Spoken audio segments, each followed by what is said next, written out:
So it is about that time. Everybody knows Tulsi Gabbard is a member of the Army National Guard. She is a major, which is an O 04.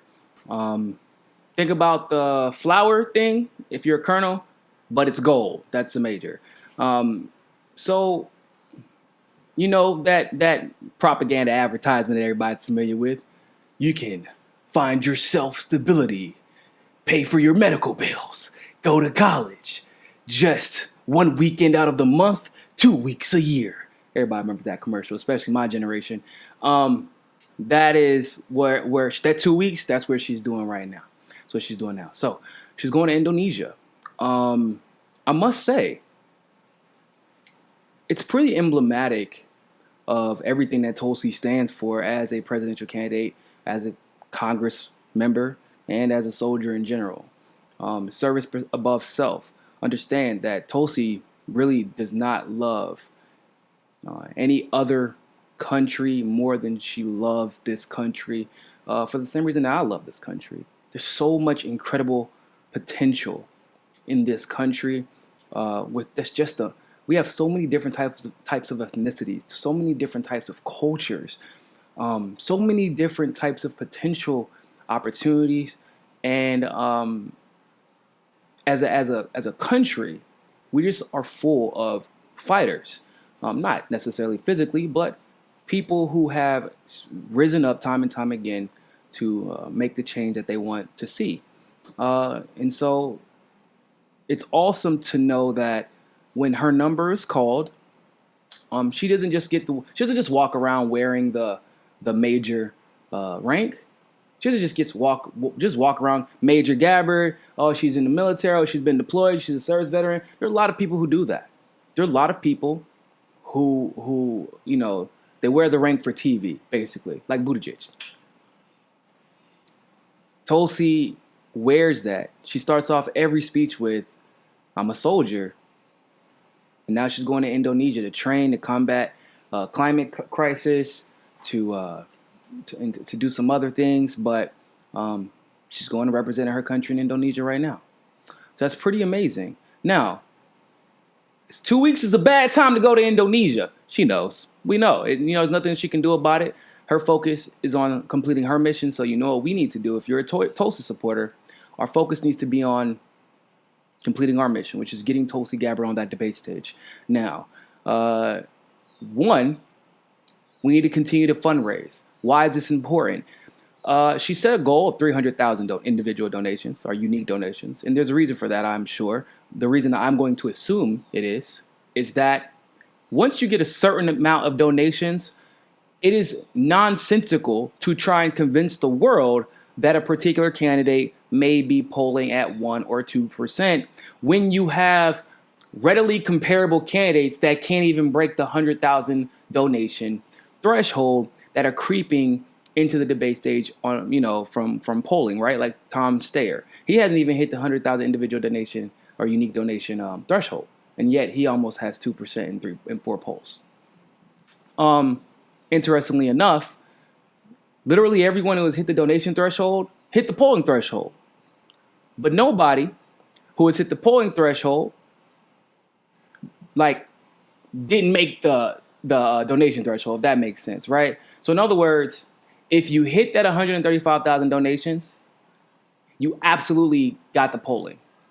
It's usually before, it has been before this last debate for most of them, I think, except for maybe Cory Booker.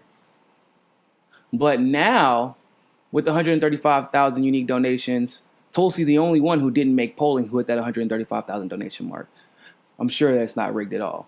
But if we overwhelm them, 250,000, 300,000 donations, it's very hard to convince the country that Tulsi didn't get 2% in the polls. The next thing you can do, you can go to u.gov and sign up to be polled by them. I'm encouraging people to do this in Massey. According to the things that I have read, u.gov is counted. Now, we do know that the Democratic Party tends to play games. I'm not naive, and I know you're not either. But this is what we can do for now, right? If you see a number that is unfamiliar, answer the phone. It might be a debt collector, but guess what you're gonna do? The same thing the rest of us do. You said what? Oh, bro, no, no hablo inglés. No hablo inglés. You got the wrong person, my friend. As if it's a debt collector. If it's your ex-girlfriend, I don't know how much you've been drinking. You might want to entertain the call, but if you're sober and you're tired of dealing with it, boop. But if it's a poster, you don't want to miss them. So answer the phone for the unknown phone calls because it might be a poster. That's what we can do for now. Some of the stuff is just out of our control, like Tulsi said in her CBS interview this morning. We have to have faith. We have to remain positive. We have to remember that there is a reason that literally everybody is coming to attack Tulsi. Everybody doesn't come to attack Trump, or the right primarily protects him because that's their guy, right? The left primarily protects those like Kamala, Warren, because those are their people. Pete Buttigieg, for example. Tulsi's under a different type of.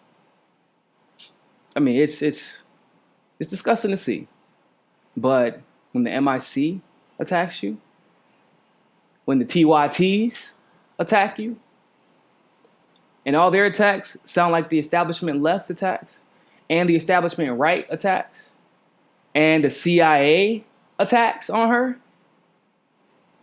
I wonder if it has anything to do with the fact that Tulsi calls out the intelligence community. Tulsi calls out the military-industrial complex. Tulsi calls out the corrupt, this corrupt medical insurance industry that's trying to profit off of the backs of sick people. Tulsi called out election rigging, unlike any other candidate in this race right now. Do you think that might have something to do with the fact that everybody is attacking her? Because to every single person who baselessly attacks her, she is a threat. If she's a threat to everybody in the establishment, well, clearly she is probably our ally, and they don't want us to know it. So go donate to Tulsi Gabbard right now at Tulsi2020.com. Maybe learn from her example. Do something the next couple of weeks that puts service above self, like what she is doing. Suspending her campaign. Well, not suspending it, but she's not going to be here. But she's putting her campaign to the side. And she's keeping faith in us to carry on her message of service above self while she is in Indonesia for the next 2 weeks doing exactly that. Tulsi2020.com. Go to u.gov. Sign up for those polls as well. And keep fighting, people. Keep fighting. I know I've seen y'all out there in the Twitter world and on Facebook and on YouTube doing your damnedest to correct the record. Keep that up. Keep that up. It's always the darkest before the dawn, right? And Tulsi, she's going to be all right. Hey, don't forget to subscribe and hit the notification bell to get all of our notifications if you like that episode of Mikasa Sukasa. You can also help continue to grow our show by donating to our Patreon and helping us hit our goal of 500 patrons. But remember, more than anything else, find your balance. Peace.